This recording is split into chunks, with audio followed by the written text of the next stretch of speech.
I thought what's really nice this time is to go into the whole area of coming home. Home. Well, it was really lovely. Leave now. You always do that. No, only when you talk about fun. Exactly. So that's the point, really. That the word home is another one of these words that we throw around without really knowing what we're talking about. If it's a physical space, my house, in the middle of my street.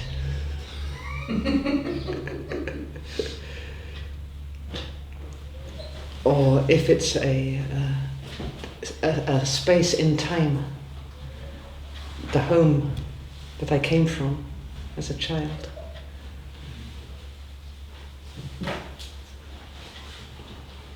And then there's the whole area of feeling at home with something or with certain people, the feeling of home.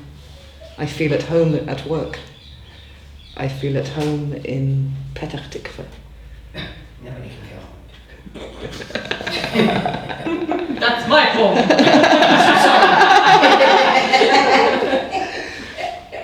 The whole question of my home and your home, of the borders where my home begins and the home of the other starts.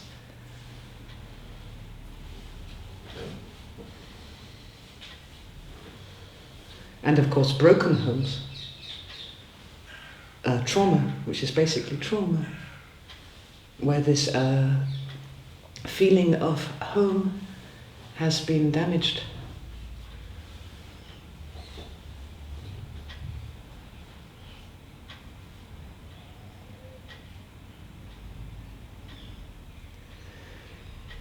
So, energetically, the place of home, the feeling of home,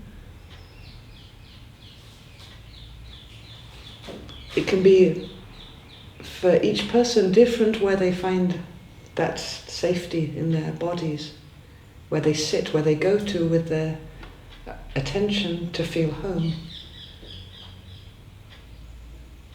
Because in a way, the body is the first home. It's wherever you go, the body tends to follow. Sometimes with a time lag, but...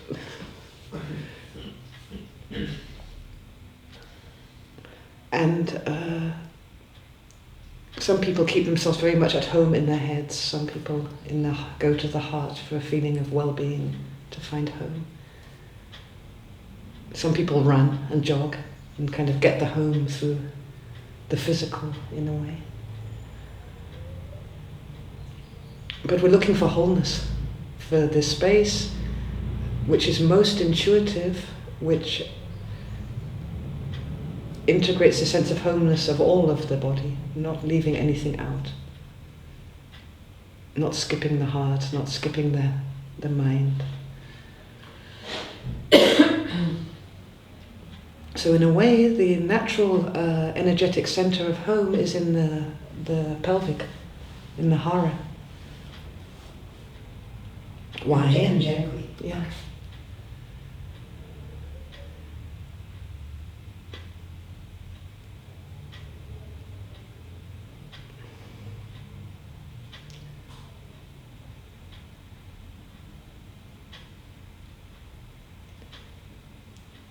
And if you think about the atmosphere of home, it's, in its ideal sense, it's a strong, nurturing center of peace and love. Those two factors are in a blend in the home, ideally. You can't take one of them out of it. It's not just pure love. And it's not just deep peace. It's really this hominess of a loving peace, a peacefulness.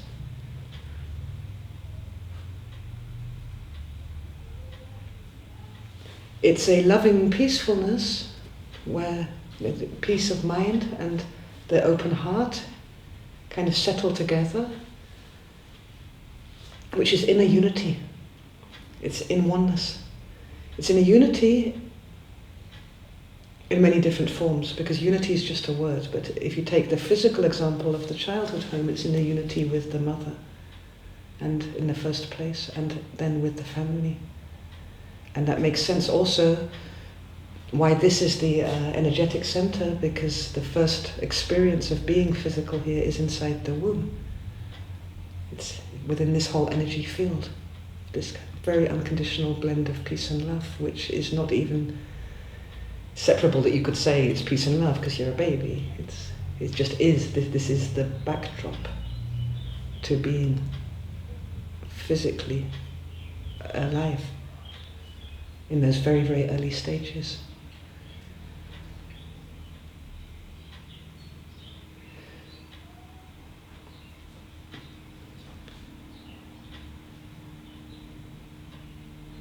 So this backdrop of peace and love is not something which was kind of suddenly imported with the mother, who often is in a crisis when she's pregnant and throwing up and worried, or with the conception of the baby, or whatever other event. It's a natural backdrop.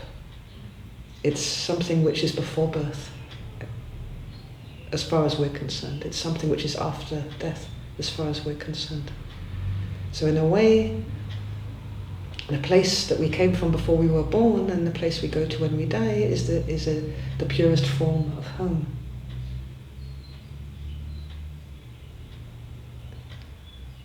And I put it on a timeline of a lifetime, birth, the middle bit, death, but it's all now. It's accessible in any moment, in any place, and in any time. This home. Out of this home, the other home takes form, the childhood home, the feeling at home in this context, the expression of home. Without this given continuum of home, no other smaller home would be possible. Just as without the big unity of everything, there would be no smaller unity possible of the family unit or of the village or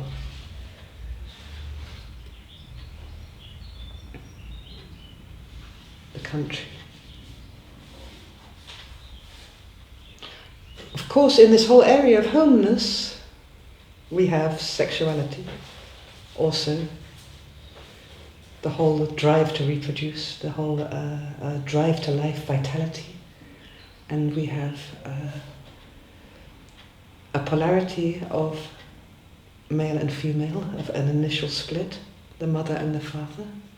So this is the first condition on the peace and love, in a way, that it takes physical form in daddy and mummy.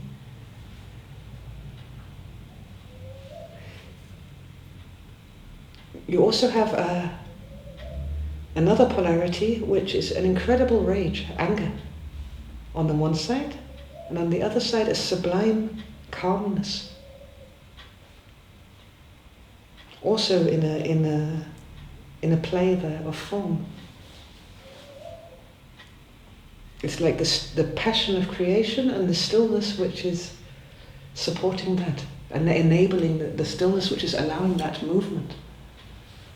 And both they're moving in a dance, meaning if the anger is allowed to move, the calmness comes forward. If you really rest in the calmness, the anger will tend to come forward. Why anger? Why would anger come forward? No, why anger? Why are you saying anger and calmness? Why is Passion passion associated with anger?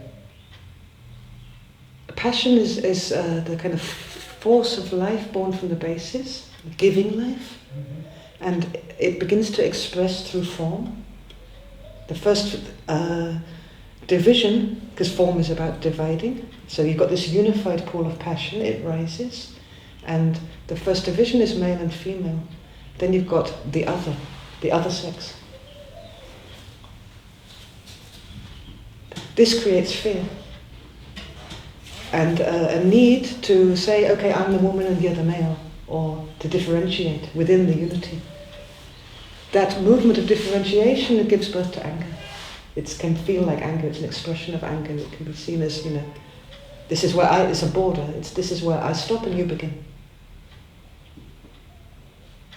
It's not anger in the sense of anger as a bad thing. Anger in its purity, and this is what the meditation hopes to open, is pure vitality. It's pure hara, pelvic vitality, which of itself moves up, blasts out fears, opens the heart, activates the mind, and expresses to the universe of itself. When it's allowed to, when we're not going into freezes, which we do, but it tends to find its way anyway, otherwise we wouldn't stand up in the morning. So it's not anger in terms of no anger, not at all. It's the pure energy of it. It begins to live up to its reputation when we repress it and when we're afraid of it and we're blocking it, and when we're not allowed by others to express the passion which is behind it. Then it can turn into violence and aggression and a lot of other stuff.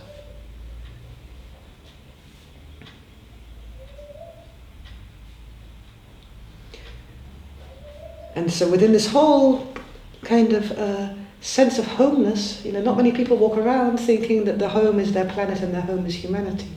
The home is the universe. So in this whole kind of need, deep inner need to stay reconnected to home, to come home,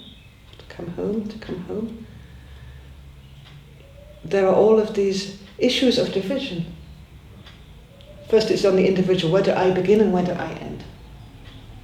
Where's the safety? Fear, anger, all of this begins to play out. And then it's my country, or my gender, or my belief systems.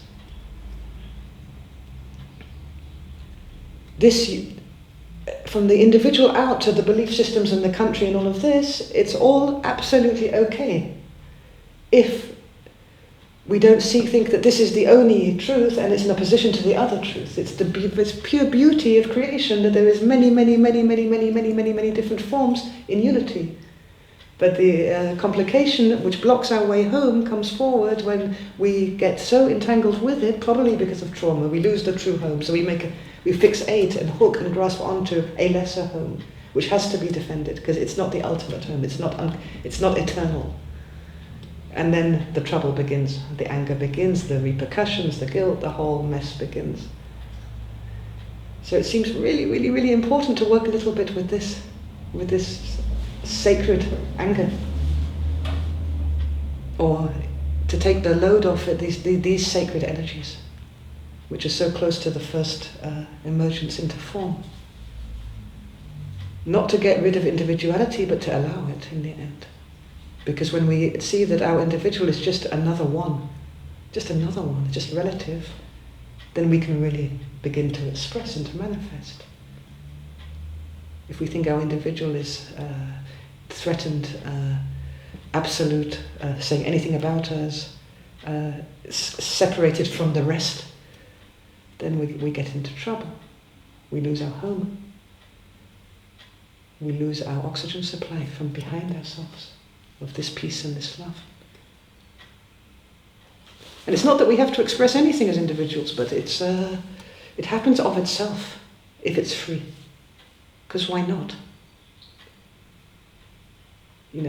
Why manifest ourselves in this world? The real question is why not? From a healthy perspective. For the joy of it.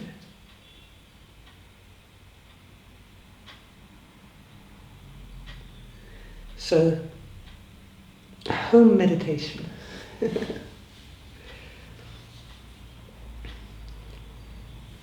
Start bringing our attention to the breathing, and from the position of the center of the head. And with each in-breath, take our attention down to the hara area. Pause a little bit, and with each out-breath, move up again to the center of the head. Center. No, the middle of the head. Right. Yeah. For about a few minutes until it's enough, or until the breathing comes to a relaxation that it's no longer self-conscious breathing, really just easy. Then we move our attention to the left hip bone point.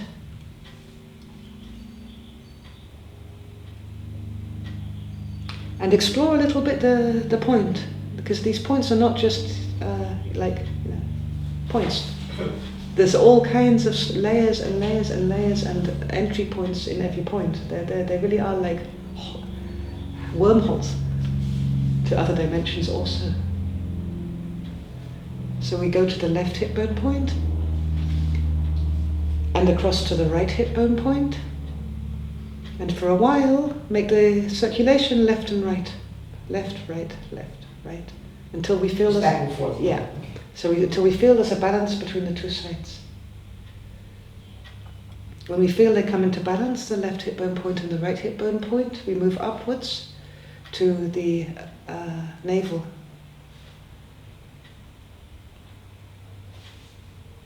Stay at the navel, again explore the layers there a little bit, taste them, feel them, sense them. And then move on to the right hip bone point. And then connect it to the left hip bone point. So we've built a little triangle here. And we can hold the triangle as a whole. We built a triangle. Then we fill up the triangle with the very light turquoise color, like the Dead Sea at sunset. This very, very light turquoise color. And water, if we want. Sense of water, the feeling sense of water.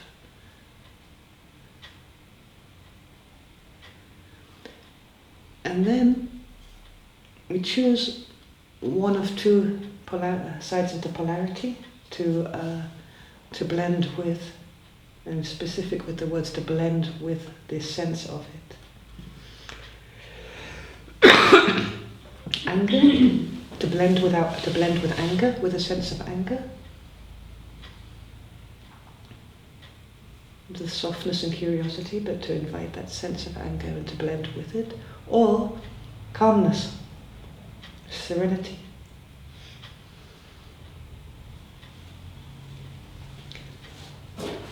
Sometimes, and this is totally right and okay, what can happen if we choose one, we get the other. Which is totally okay. It's also optimal to have both at once. It's not required, but this is also possible, to feel at the same time here calmness and incredible depth of calmness and anger at the same time.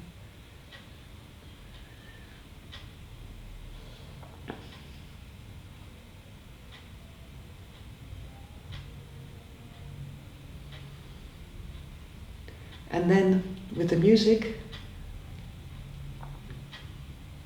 we can move briefly to the heart chakra. Feel what's happening in the heart chakra, and through the felt the physical sense now of the body, physical sensations, like connect with the physical body and move into the earth point. And what? Move into the earth point. Ground the electricity.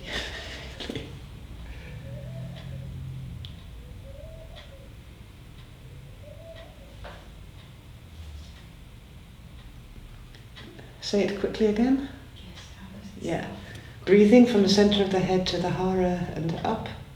Breathing in down to the hara and really out breath back up again to the center of the head. Oh, inhale. As you inhale. Go down to the heart. Yeah. Okay. And with the exhale out the center of the head. Until the breathing takes on a naturalness. Move to the left hip bone point. Alternate, and then to the right hip bone point.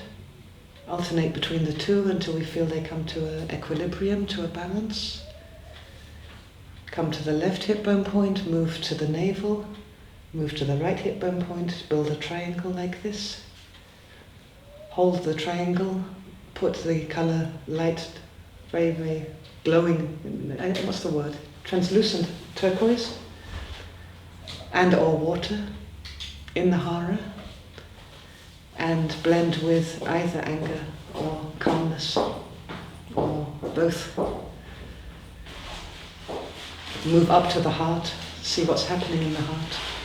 Move to the physical body through the physical sensations, the body on the chair, the feet on the floor, and down to the earth point.